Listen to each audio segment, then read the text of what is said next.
Bismillahirrahmanirrahim. Assalamualaikum warahmatullahi wabarakatuh.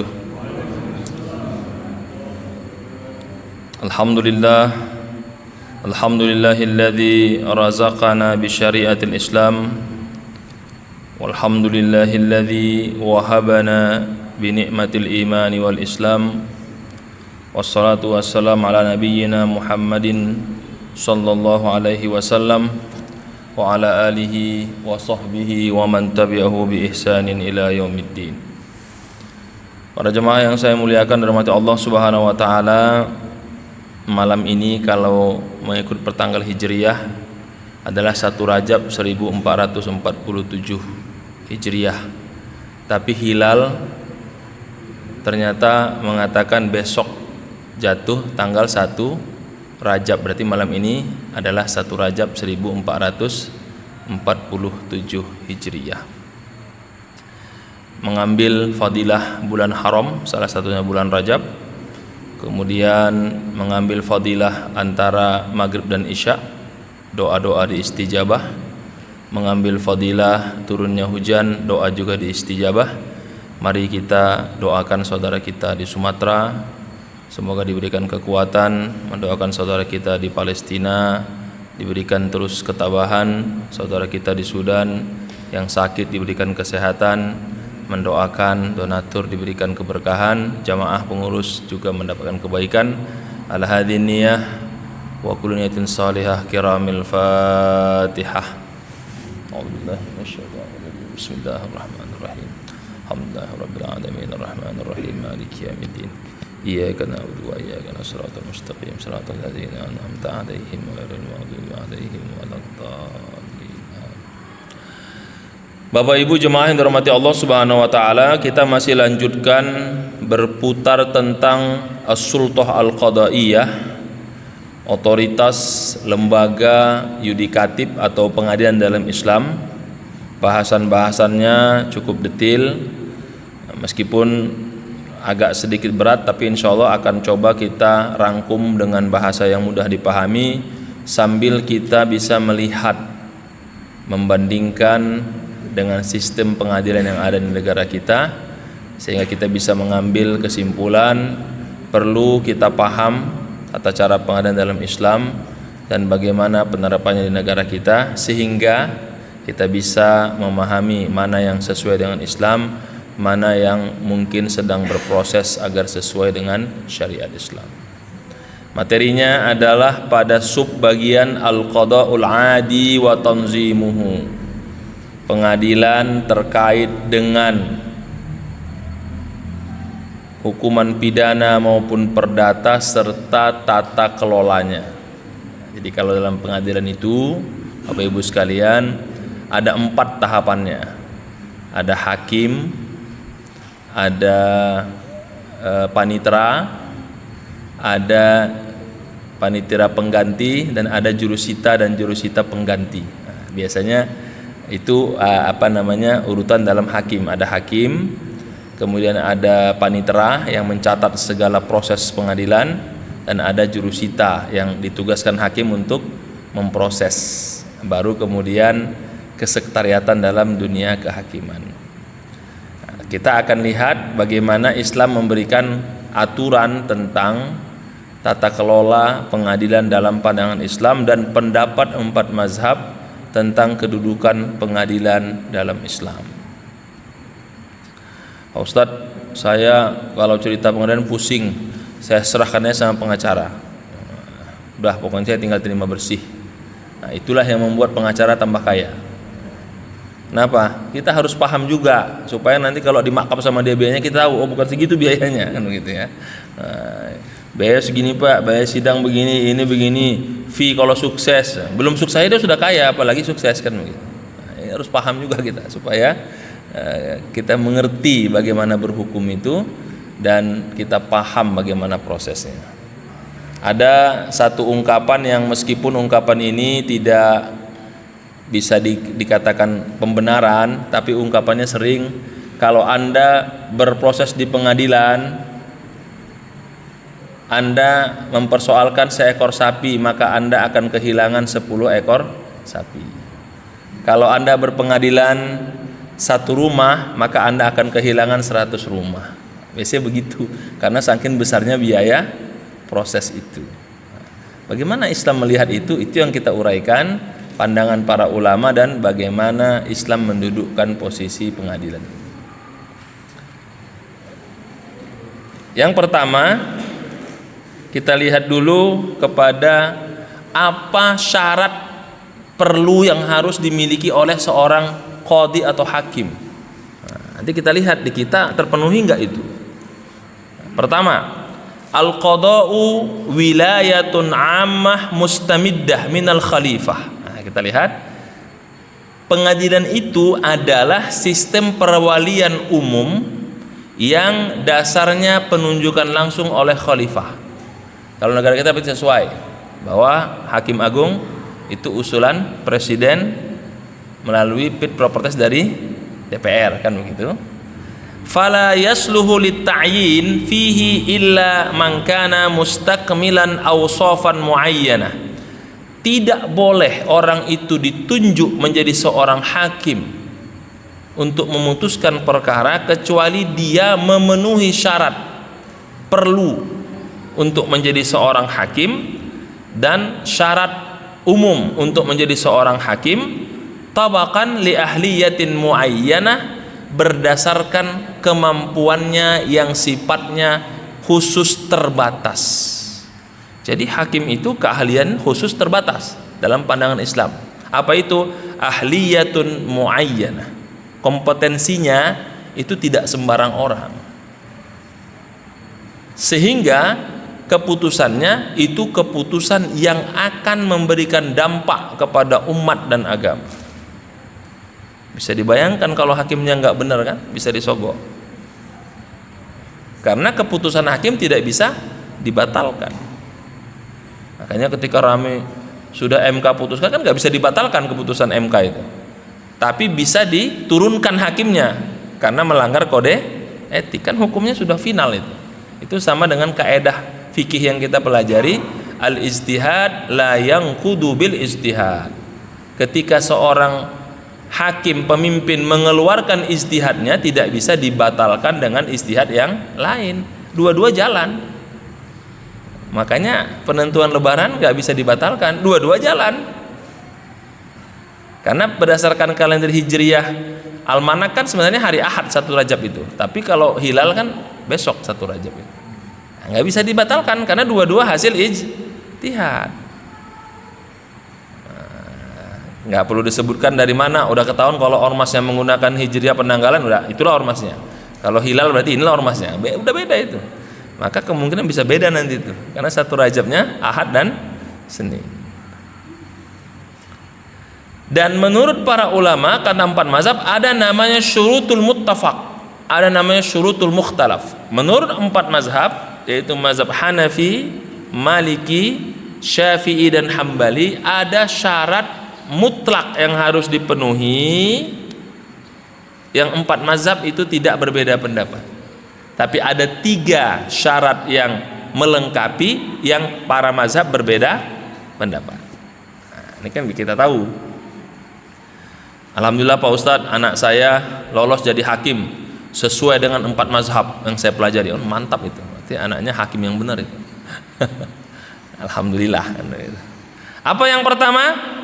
Syarat mutlak yang harus dimiliki menurut 4 mazhab untuk menjadi seorang hakim adalah ahliyatul bulugh wal aqli, sudah baligh dan berakal. Jadi jelas, sudah baligh plus berakal. Apa itu baligh? Berarti sudah melewati batas anak-anak, udah dewasa berarti. Apa itu berakal? Tidak gila, tidak stres, tidak idiot, dan ketika tes IQ-nya tidak under borderline, bukan di bawah, minimal ya batas rata-rata tengah lah, bukan di bawah rata-rata. Yang kedua, al-hurriyah. Apa itu hurriyah? Dia tidak diintervensi oleh pihak manapun, merdeka deh.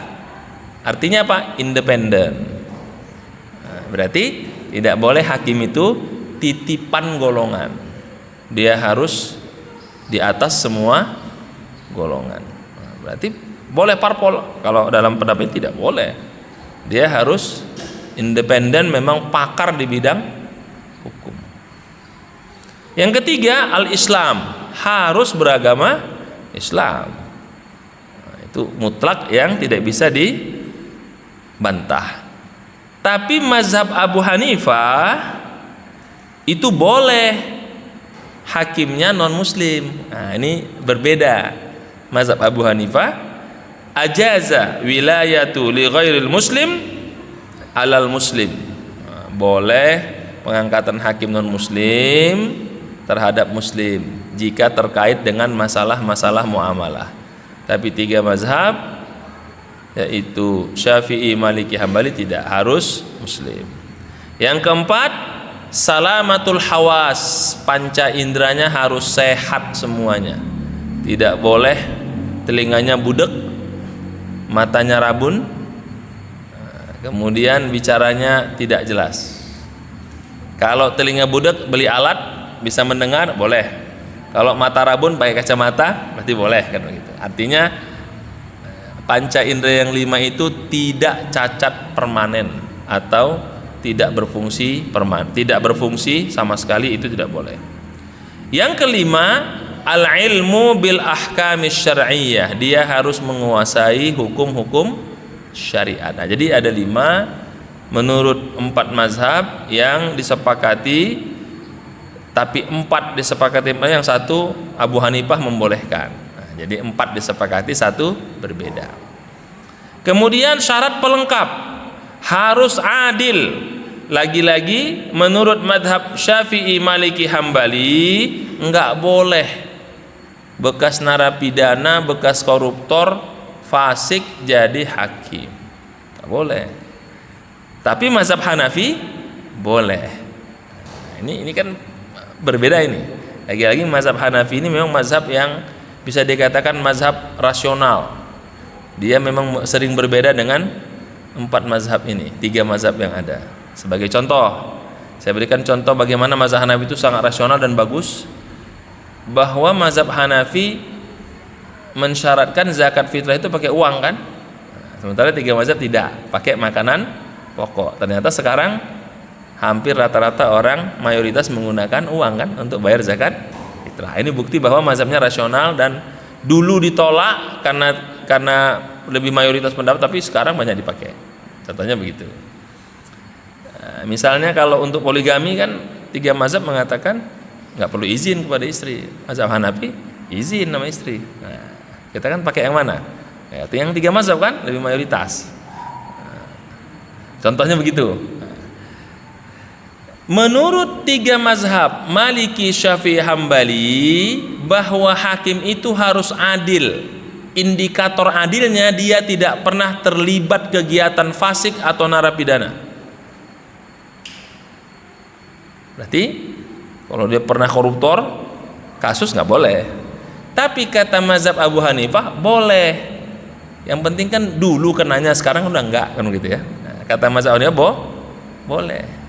Mantan napi, mantan koruptor misalnya ya, mantan asusila misalnya, boleh, karena itu kan dulu kejadiannya. Sekarang dia sudah bertobat, sehingga menurut mazhab Hanafi boleh. Tapi 3 mazhab nggak boleh, karena itu menggugurkan indikasi dia seorang hakim yang adil. Itu yang pertama. Yang kedua, harus laki-laki. Mazhab Syafi'i, mazhab Hambali, mazhab Maliki sepakat tidak boleh hakim itu perempuan, apapun alasannya. Hadisnya yang sering diulang-ulang kalau mau pilkada, lan yufliha qaumun walau umrohum imra'ah, tidak akan beruntung seorang kaum kalau dipimpin oleh seorang perempuan. Nah, ini hadis ini biasanya kalau lawan pilkadanya perempuan, keluar hadis ini, dicetak rame ini. Tapi mazhab Abu Hanifah mengatakan boleh hakim itu perempuan, tapi untuk wilayah yang terbatas. Apa itu? Masalah sengketa harta, masalah sengketa masalah sipil. Tapi kalau untuk kisos dan hudud nggak boleh. Nah, itu perbedaannya. Mazhab Hanafi mengatakan perempuan nggak boleh jadi hakim, tapi pada kaitan hudud dan kisos. Kenapa? Karena hudud kisos itu langsung dari Allah ketentuannya kan. Berzina dicambuk 100 kali, mencuri dipotong tangan, kan begitu? Membunuh harus dibayar diat atau dihukum mati, kan begitu? Nah, ini nggak boleh perempuan, harus laki-laki. Tapi selain itu boleh. Nah, sehingga mazhab Abu Hanifah lebih realistis, dia membolehkan tapi dengan wilayah otoritas hakim perempuan terbatas. Padahal pada sektor atau pada layanan sipil dan terkait dengan perdata, yaitu masalah harta. Tapi ada tapinya. Yang sering dipakai oleh beberapa pendapat para ilmuwan, pendapat Imam At-Tabari yang dikatakan sebagai pendapat Az-Zahiriyah, tapi mazhabnya sudah jarang sekarang. Apa kata Imam Tabari?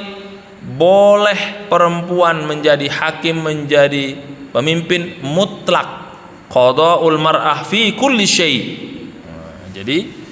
Jadi mana tahu nanti ditanya, bolehkah hakim perempuan? Imam Tabari yang nanti alirannya mazhab Zahiriyah, kita tidak bahas mazhab itu, tapi ada sejarahnya, itu mutlak boleh perempuan. Kalau mazhab Hanafi dibatasi, tidak mutlak, tapi ada hal-hal yang boleh menjadi seorang hakim perempuan. Tapi 3 mazhab mayoritas Maliki, Syafi'i, Hambali tidak boleh. Dan kata Imam Mawardi, salah seorang pakar dalam bidang tata kelola pemerintahan, waradda alaihil Mawardi dalam bukunya Ahkam Sultaniyah yang menjadi rujukan bahasan kitab kita ini. Apa kata beliau? Bahwa pendapat Imam Tabari bertentangan dengan ijma', dan pendapat 3 mazhab itu lebih kuat dari pendapat mazhab Abu Hanifah. Apa dasarnya? A'udzubillahi minasyaitonirrajim. Ar-rijalu qawwamuna 'alan nisa. Ini dasarnya, bahwa laki-laki pemimpin atas perempuan, sehingga perempuan tidak dibenarkan menjadi seorang hakim atau pemimpin. Tapi kalau mazhab Hanafi ada boleh sebagian, tapi nggak mutlak, kecuali Imam Tabari mutlak boleh. Maka ini yang ditentang. Maka dari pendapat itulah jalan tengahnya, bolehkah presiden itu perempuan? Kalau merujuk ini nggak boleh, tapi wakilnya boleh.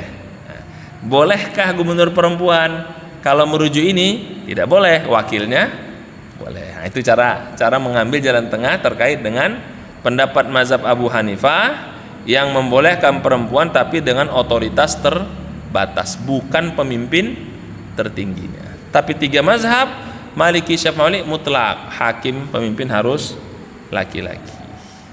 Nah, dapat gambaran ya. Nah, mana tahu nanti pemilihan sudah dapat ilmunya, oh begini hukum fikihnya, kan begitu ya. Jangan Pak Ustadz, nggak enak saya kalau nggak milih. Kenapa? Sepupu saya soalnya. Pakai hukum fikih, bukan hukum sepupu. Nggak enak saya nggak milih Pak Ustadz. Kenapa? Ya tetangga. Pakai hukum fikih, bukan hukum tetangga. Nah, udah belajar kan begitu? Nah, dijelaskan. Jadi memilih karena ada ilmu. Meskipun nggak enakan, katanya ilmu juga itu, ilmu nggak enakan kan. Yang ketiga, syarat lengkap menjadi hakim itu yang berbeda pendapat adalah al-ijtihad.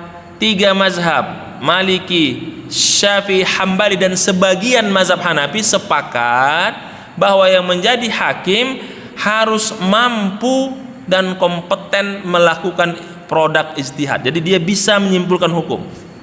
Tapi kata mazhab Hanafi, enggak harus pintar. Apa alasan mazhab Hanafi? Kalau dia tidak mampu, dia bisa membuat tim ahli yang mendampinginya. Nah, ini yang menjadi dasar mazhab Hanafi mengatakan tidak harus. Kenapa? Alasannya wal waqi fi zamanina adamu tawafuril mujtahidina bil ma'nal mutlaq. Karena realitas di lapangan sulit menemukan pakar hukum yang luar biasa yang mau jadi hakim. Biasanya kalau pakar sudah sepakar sekali, dia nggak mau jadi hakim, mendingannya jadi konsultan, gajinya gede kan begitu kan, nggak mau dia jadi hakim. Coba kalau dilihat, mohon maaf ya, tahun-tahun 90-an itu nggak ada yang mau jadi PNS itu. Pengusaha kan begitu. Kerja di mana Pak? Di perusahaan asing. Kenapa nggak di PNS? Enggak. Kalau sekarang idola. Karena peran swastanya jatuh kan begitu ya. Nah, jadi kata mazhab Hanafi, dia mengatakan tidak wajib hakim itu harus punya kemampuan menyimpulkan hukum. Dia bisa angkat tim ahli sekitarnya. Maka muncullah sekarang kan staf ahli itu kan begitu.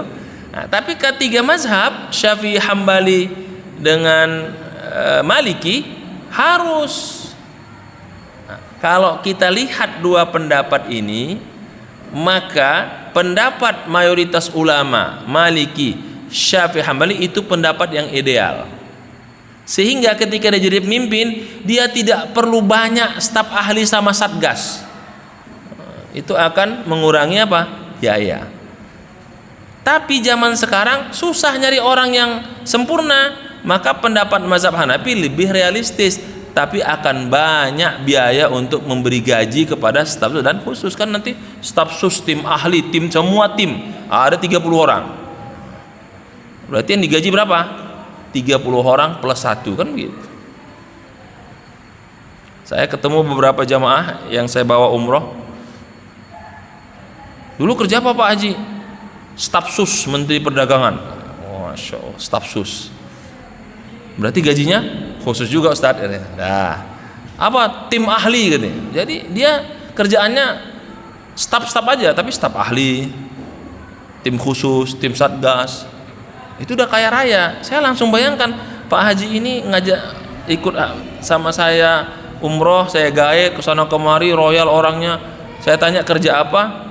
Tim ahli dan staf sus. Berarti kalau itu sudah kaya, gimana yang menjabatnya kan begitu kira-kira kan? Masya Allah. Jadi pendapat mazhab Hanafi ini realistis karena sulit menemukan yang sangat sempurna, sehingga perlu apa? Tim yang akan membantunya. Tapi kalau melihat dalam tata kelola pemerintahan di kita, ya tentu akan banyak yang digaji itu, karena banyak staf sus dan staf ahli.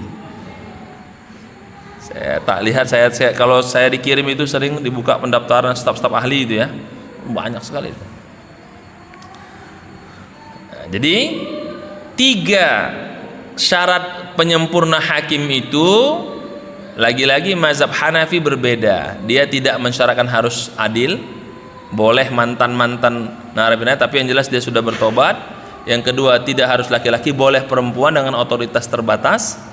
Kemudian yang ketiga, tidak harus ahli di bidang ilmunya, dia boleh nanti mengambil tim ahli untuk dalam mengerjakan pekerjaan-pekerjaan yang dia lakukan. Nah, tergambar Pak ya. Jadi kalau kira-kira Bapak ingin menjadi calon dewan atau calon ini, pakai pendapat mazhab Hanafi. Boleh nanti angkat tim ahli, yang penting amanah aja dah. Mudah-mudahan membawa kemaslahatan umat. Sekarang apa kewajiban yang harus dipenuhi oleh seorang hakim kalau sudah terpilih? Pertama, al-iltizamu bi ahkami syar'iyyah. Dia harus berusaha semaksimal mungkin memenuhi kewajiban syariat, sehingga dia harus memutuskan dengan 2 pendekatan.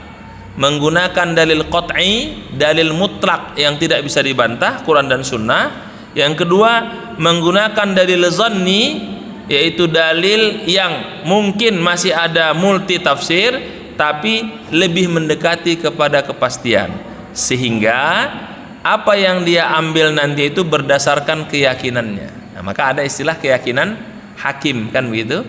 Dia menggunakan 2 pendekatan, binassin qat'i dengan pendekatan dalil mutlak, dengan binassin zanni dengan pendekatan dalil yang diduga mendekati kepada kebenaran. Maka muncullah nanti dalam pengenai itu apa? Hasil apa? Keyakinan hakim. Makanya kalau kita berargumentasi dengar sidang-sidang itu, apapun pendapat pembela, pengacara, terdakwa itu dirangkum, nanti siapa yang memutuskan? Hakim. Bisa 2, berdasarkan fakta-fakta persidangan, dan kedua berdasarkan keyakinan hakim. Kalau hakim nggak yakin, biasanya dia nggak putuskan itu. Artinya hakim masih ragu, dia minta pendapat lagi. Yang kedua, hakim wajib al-iltizam biwasailil itsbat syar'iyyah. Dia harus memastikan sarana-sarana yang menetapkan hukum itu bisa dipertanggungjawabkan. Satu, asy-syahadah, kesaksiannya harus clear. Jadi hakim harus nanya betul, memastikan saksinya, teliti. Wal iqrar, hasil BAP, pengakuan-pengakuan terdakwa dalam berita acara pengadilan. Wal kitabah, dokumen-dokumen pendukung. Wal yamin, sumpah oleh terdakwa atau tergugat. Wal qara'in qat'iyyah wal 'urfiyyah, dan dokumen-dokumen pendukung lainnya yang memang itu membantu dan dalil sahih diyakini sebagai bukti yang sah dan tidak ada cacat apalagi ada kekurangan faktanya. Jadi hakim harus betul-betul teliti. Makanya hakim harus orang yang punya kapasitas yang detil. Dia tidak boleh kategorinya kutil, kurang teliti, kan begitu. Yang ketiga, alla yaqdi li khasmin yuttahamu bimahabbatihi. Dipastikan ketika hakim itu menangani sebuah perkara, dia tidak punya hubungan langsung atau tidak langsung dengan terdakwa atau tergugat. Jadi nggak boleh. Misalnya saudaranya, nggak boleh. Dulu mantannya, nggak boleh. Dulu mantan istrinya, mantan pasangan, nggak boleh. Kemudian dulu pernah jadi teman akrab, soulmate, nggak boleh. Jadi tidak boleh ada dugaan, kalimatnya tegas ya, yuttaham, diduga bimahabbatihi, diduga punya hubungan khusus, diduga saja, itu sudah tidak boleh hakim menangani perkara itu. Terduga ya, kalau kita kan enggak, udah jelas pun masih nangani kan itu, terduga juga nggak boleh. Nah, udah kelihatan ya perbedaannya. Dalam Islam, ketika hakim berkewajiban menyelesaikan perkara, tidak boleh perkara itu terduga punya hubungan kepada personal hakimnya. Kalau terduga, maka kewajibannya gugur di situ. Apalagi sudah pasti. Terduga aja tidak boleh. Bi mahabbatihi, kalimatnya mahabbah bukan saudara, terduga dia punya hubungan, baik saudara, hubungan dekat, teman akrab. Wa ala hadza yajibu 'alal qadi al-imtina' wat tanahi 'anil qada' li nafsihi. Oleh karena itu, tidak boleh hakim menangani perkara ini, apalagi kalau terbukti itu adalah salah satu kedua orang tuanya, kakeknya, neneknya, istrinya, anaknya, cucunya, atau orang-orang yang juga punya hubungan spesial dengan sang hakim. Nggak boleh. Kemudian kewajiban yang sifatnya menyempurna. Tadi kan kewajiban yang sifatnya wajib dimiliki. Sekarang yang menyempurna. Apa itu? Dia harus punya kemampuan untuk meminta pendapat orang-orang sekitarnya. Jadi seorang hakim itu harus meminta pendapat, musyawarah. Maka ada namanya sidang hakim kan, musyawarah hakim, harus minta pendapat. Kemudian dia menolak yang namanya ada hadiah, menolak gratifikasi di sini disebutkan. Kemudian dia menolak hal-hal yang mungkin akan menimbulkan apa? Potensi hakim tidak adil. Dan cara membacanya, kata pengarang kitab ini, itu menggunakan tulisan dari Abu Musa al-Ash'ari ketika menerima perintah dari Umar bin Khattab, dan Ali ketika mengirimkan perintah untuk menjadi kepada Iqbal an-Nakhai yang ada di Irak. Jadi dasar pengambilan seorang hakim harus bisa memastikan dirinya independen itu adalah surat Khalifah Umar kepada Abu Musa al-Ash'ari menjadi hakim yang adil, dan surat edaran Khalifah Ali kepada An-Nakhai di Irak untuk menjadi hakim yang adil. Nah, ini dasar-dasar pengambilan apa? Wajib seorang hakim memenuhi kewajibannya. Kemudian hak seorang hakim. Hak seorang hakim taufirul kifayah al-ma'isyiyah. Dia harus mendapatkan hak remunerasi yang sempurna. Jadi hak hidup keluarganya, anaknya, istrinya itu diberikan takhsisu murattabin kafin, dengan gaji yang layak kaila tamtaddu yaduhu ila amwalin nas, agar dia tidak mudah menerima hadiah dari orang lain, wala yatatalla al hidayah, dan juga agar dia terjaga dari sogokan atau hadiah-hadiah yang akan mengganggu keputusan-keputusannya. Jadi ternyata dalam fikih juga ditetapkan hakim itu harus dapat gaji yang layak dan terstandar. Jadi kalau ada hakim minta gaji yang layak, nggak salah, karena 4 mazhab sepakat harus dipenuhi dirinya dan keluarganya. Berarti fasilitas harus dilengkapi agar dia tidak mudah dibeli atau dibayar. Bagaimana Pak Ustadz, udah gaji tinggi masih korupsi juga? Nah, itu bisa kita ajukan minta fatwa dihukum mati kan begitu. Udah bagus masa nggak benar kan begitu. Yang kedua, itu hak yang materi. Sedangkan hak non materi, bahwa seorang hakim harus mendapatkan penjagaan dan perlindungan. Dia punya hak namanya imunitas. Jadi tidak boleh sembarangan dicopot, tidak boleh sembarangan ditangkap, dan tidak boleh sembarangan dituduh apapun. Jadi dia punya hak imunitas, biar nanti ditangani secara hukum. Jadi nggak boleh dia ikut sebagaimana kebanyakan masyarakat biasa. Karena dia punya hak imunitas, maka dia namanya adalah al-hasanah al-qadaiyah, hak mendapatkan perlindungan. Jadi seorang hakim itu selain materi terpenuhi layak, dia punya hak imunitas, sehingga tidak boleh dia sembarangan dicopot, apalagi dimutasi kalau tidak betul-betul terbukti ada kesalahan yang fatal. Kalau ini kita lakukan, maka harapan besar kita akan punya hakim-hakim yang amanah, berintegritas, dan insya Allah hasil keputusannya pasti akan membela yang benar dan pasti mengalahkan yang salah. Kemudian jenis-jenisnya, kalau ini jenisnya tidak perlu saya katakan. Ternyata dari masa kekhalifahan itu hakim itu ada levelnya, ada hakim umum. Nah, kalau kita berarti hakim agung, ya. Baru ada hakim wilayah Jazirah Arabia, kalau kita berarti hakim tinggi provinsi. Baru kemudian ada wilayah khusus yang menangani perkara-perkara spesial, kita ada hakim tipikor, tindak korupsi, hakim perdata, kan begitu ya. Baru terakhir hakim pada wilayah yang sangat spesifik kecil, kalau kita berarti hakim negeri.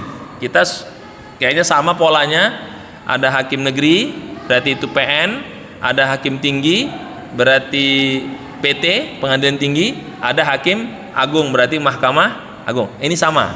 Ditambah lagi wilayatul khassah, apa itu? Hakim dalam perkara-perkara khusus. Kalau kita berarti perkara-perkara extraordinary, maka muncullah hakim tipikor, kan begitu? Ada hakim TPPU dan lain sebagainya. Nah, kalau merujuk penjelasan kitab ini, ada kemiripan dengan tata kelola pengadilan negara kita. Jadi kalau dibilang hakim kita tidak sesuai dengan syariat, contohnya ini levelnya kan sama ini, sesuai dengan pandangan fikih. Ada hakim nasional, ada hakim provinsi, ada hakim kota atau kabupaten. Kemudian tanzimul qada, bagaimana pengadilan itu menjalankan prosesnya. Yang pertama, proses yang berlaku itu ada 2. Mazhab Islam itu 1, keputusan hakim pusat dijalankan di semua hakim-hakim bagian. Pola kedua, bahwa hakim-hakim bagian berhak memutuskan keputusan asal tidak bertentangan dengan hakim yang di pusat. Nah, kalau melihat proses di negara kita ada kemiripannya. Apa itu? Bahwa keputusan pengadilan negeri itu bisa diajukan banding ke pengadilan tinggi. Tapi kalau sudah pengadilan tinggi memutuskan hukumnya, maka dia yang sah, yang bawahnya batal, kan begitu? Dan dia bisa banding ke Mahkamah Agung. Tapi kalau sudah Mahkamah Agung mengeluarkan keputusannya, maka yang di bawahnya menjadi tidak berlaku. Nanti dia satu lagi, kalau di sini nggak ada, dia bisa mengadakan PK, pengajuan kembali jika ada novum baru. Di sini nggak dijelaskan. Berarti di tata kelola kita jauh lebih lengkapi, ada pengajuan PK setelah hakim Mahkamah Agung keluar hasilnya, baru itu mengikat semua hukum.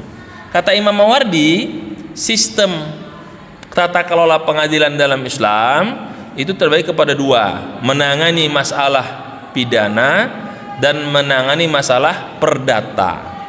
Pidana berarti hudud qisas, perdata dengan kaitan sehari-hari. Pertama, yang harus dipenuhi apa? Ma'rifatul maula, tawafur sifat al-lazimah fil mawalla. Jadi harus tahu duduk perkaranya, siapa yang terdakwa, siapa yang tergugat, siapa yang penggugat. Dan harus tahu ini masalahnya sudah kedaluarsa atau tidak. Kemudian dia tahu, oh ini ranahnya perdata, ini ranahnya pidana. Yang keempat, dia harus tahu di mana kejadiannya. Oh, ini kejadian di wilayah Mesir, berarti silahkan nanti ke kehakiman Mesir. Nah, itu tata kelola kata Imam Mawardi. Kemudian hakim itu boleh diturunkan, tapi dengan syarat harus ada uzurnya. Nah, jadi penurunan seorang hakim itu harus ada uzur syar'inya, kecuali yang penurunan yang sifatnya sudah alami. Apa itu? Karena sudah tua, karena pensiun, karena meninggal dunia, atau sakit tetap yang tidak mungkin melaksanakan tugasnya. Tapi kalau selain yang sifatnya penurunan tidak alami, itu harus ada uzrun syar'i. Apa itu? Untuk memberikan maslahat dan kepastian hukum di antara umat Islam. Nah, jadi sama juga, jadi tidak sembarangan diganti. Kemudian ada karakteristik seorang hakim. Pertama, terkait dengan masa, bahwa seorang hakim itu pada masa Islam itu ada hakim yang sifatnya mingguan. Jadi setiap Jumat dibuka, tugasnya hanya Jumat saja jam kerjanya. Ada yang satu hakimnya Senin sampai Kamis, ini Jumat saja. Itu namanya karakteristik kinerja hakim yang sifatnya sesuai dengan waktu. Jadi kalau sekarang itu bisa dikatakan hakim melayani persidangan sesuai jam kerja. Nah, berarti itu namanya hakim dengan karakter zamani, melihat waktunya. Yang kedua, hakim terkait dengan tempat. Nah, kalau di kita, saya bisa beri contoh hakim-hakim pelanggaran lalu lintas. Ada hakimnya kan khusus, datang ke sana duduk, meskipun duduk ngomong nggak dibaca, udah bayar 500.000 kan begitu ya. Nah, itu masuk, ini namanya apa? Hakim takhusus makani. Jadi dia datang ke tempat, buka layanan LBH begitu. Nah, silahkan berperkara langsung di tempat diselesaikan. Kalau kita berarti tadi itu hakim-hakim yang lalu lintas ya. Nah, itu al-makani. Yang ketiga, takhusus an-nawi, hakim yang memang khusus terkait dengan perkara khusus. Nah, kalau kita berarti apa? Hakim tipikor, hakim TPPU, ya, tidak pidana pencucian uang. Dan yang keempat, at-takhusus maudhu'i, hakim yang menangani perkara-perkara besar. Berarti kalau di jaksa itu janpitsus, khusus dia. Kalau hakim berarti perkara-perkara kesalahan hakim, perkara-perkara etika hakim. Kalau di kita berarti komisi yudisial. Nah, itu yang disebut dengan apa? Takhusus maudhu'i, karakter hakim sesuai dengan tema-tema yang dibutuhkan. Jadi dalam masa Islam luar biasa, sudah ada sebenarnya klasifikasi hakim-hakim yang bertugas. Kalau zaman ini berarti waktu kerja. Nah, dulu itu Jumat dibuka itu layanannya. Kalau kita kan setiap hari ya, kecuali tanggal merah kan begitu. Sehingga nggak boleh hakim itu, pokoknya saya mau sekarang disidangkan. Kata hakimnya, kan sekarang lagi libur Pak. Oh, pokoknya malam ini. Nah, jadi nggak benar kalau itu diputuskan tengah malam gitu. Orang udah istirahat kan begitu. Jadi memang ada waktu-waktu yang ditetapkan kapan persidangan itu bisa dilakukan. Kemudian uslubul qada, apa maksudnya? Metode dalam melakukan persidangan. Nah, jadi metodenya ada dua. Ada metode satu hakim tunggal tanpa ada lain, ada metode hakim berjamaah. Nah, kalau hakim tunggal biasanya perkara-perkara pra peradilan, perkara-perkara awal ya, itu biasanya hakimnya satu cukup ya. Nah, ada yang hakim bersama. Kalau bersama berarti kayak hakim MK itu sekali bersidang 5 orang, 6 orang. Itu namanya ada hakim tunggal atau hakim bersama. Di masa Islam juga ternyata sudah berjalan. Kalau perkara-perkara besar itu hakimnya berjamaah, kalau perkara kecil itu hakim tunggal sudah cukup. Seperti ada nggak di sini yang pernah ikut persidangan lalu lintas? Nah, kalau nggak ada berarti dua itu. Bapak nggak pernah melanggar. Yang kedua, bapak berdamai dengan polisi di tengah jalan kan begitu. Biasanya kalau saya pernah nemani teman ikut itu ada. Ditunggu memang di hakim tunggal, dibacakan semua gitu. Terus Anda bersalah, bayar, terus bayar pulang dapat gitu. Kalau belum ada yang pernah ikut, ya berarti alhamdulillah, berarti semua taat lalu lintas. Yang kedua, insya Allah kita tidak boleh berburuk sangka kan. Dia itu biasanya hakim tunggal untuk yang pelanggaran lalu lintas. Penasaran Pak Ustadz? Nah, bolehlah melanggar di Jakarta, nanti ikut sidangnya, dikasih Bapak nanti hadir di sidang ini tanggal segini, ada suratnya. Tapi lebih baik jangan ditilang lah, karena harus hadir kemudian bayar kan begitu. Kemudian darajatul qadi.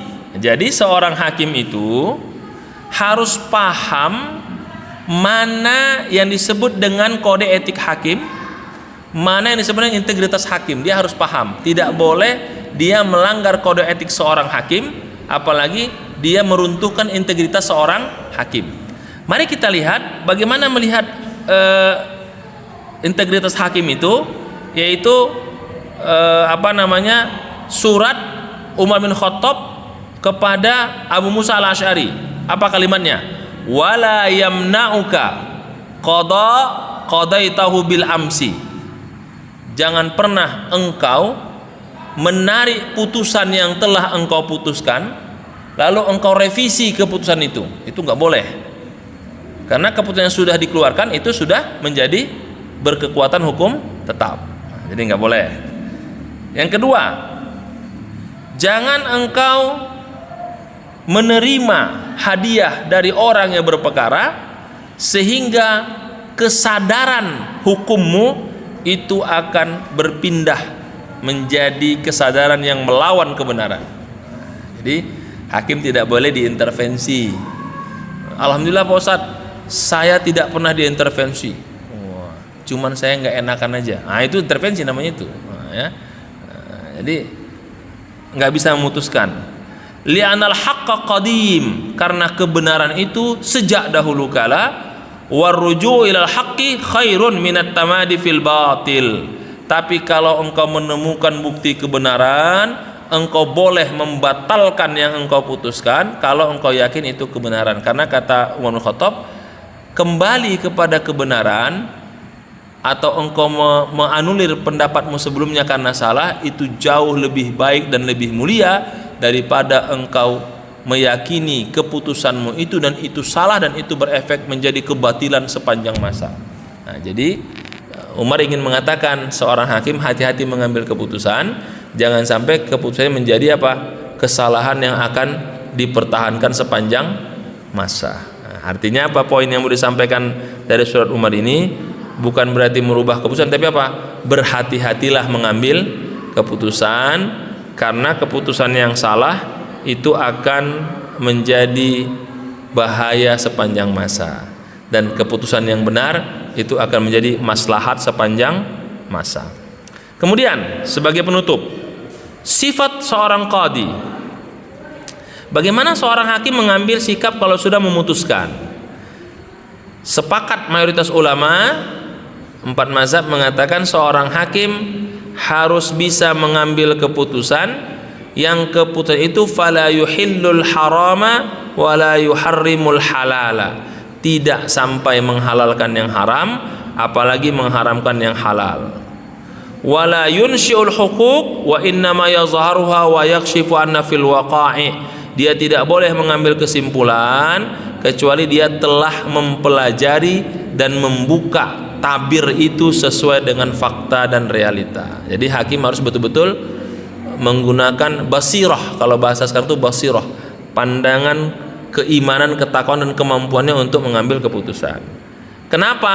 Nah, ada dasarnya. Yang pertama, nahnu nahkum bizzawahir wallahu yatawallas sarair. Ada kaidahnya. Seorang hakim mengambil keputusan berdasarkan fakta yang zahir. Adapun di balik itu yang tidak bisa dilihat oleh mata dengan logika akal, berarti hanya Allah yang tahu. Nah, jadi hakim itu begitu. Faktanya yang bisa dihukumi. Yang kedua, innakum takhtasimuna ilayya wa la'alla ba'dukum an yakuna alhan bihujjatihi min ba'din. Kalian datang kepada saya berperkara, salah satunya pintar berargumentasi, bisa memutarbalikkan fakta. Fa'aqdilahu binahwi ma asma' faman qadaitu lahu bi syai' min haqqi akhi fala ya'khuzuhu fa innama aqta'u lahu qit'ah minan nar.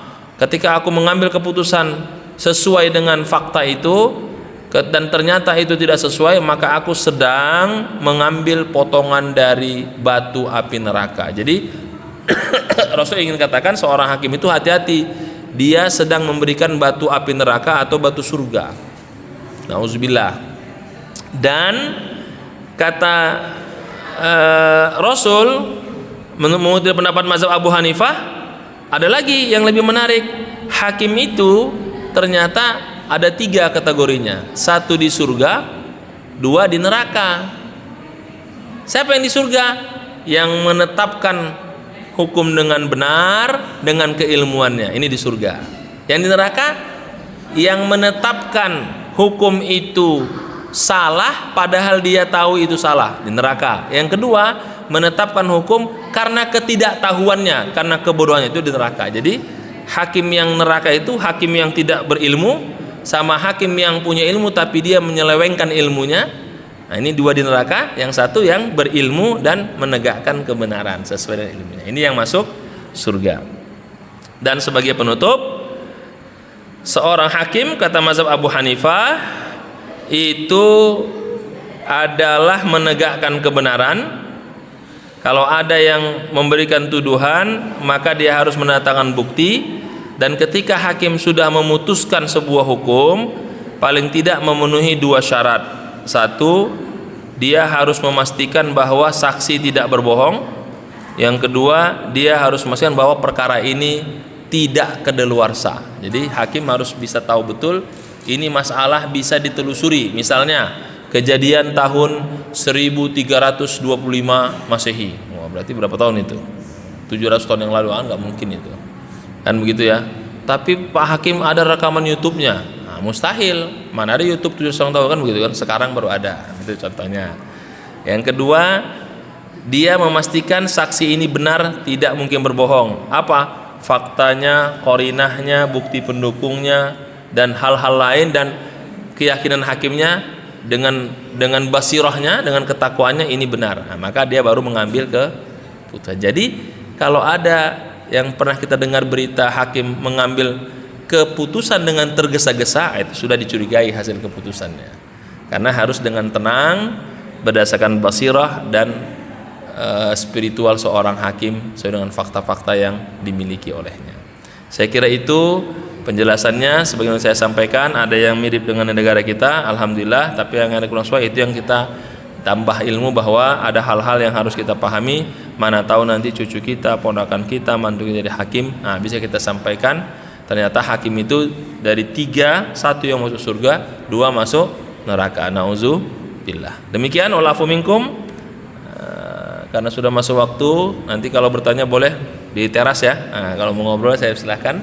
Kita tuh dengan baca alhamdulillah.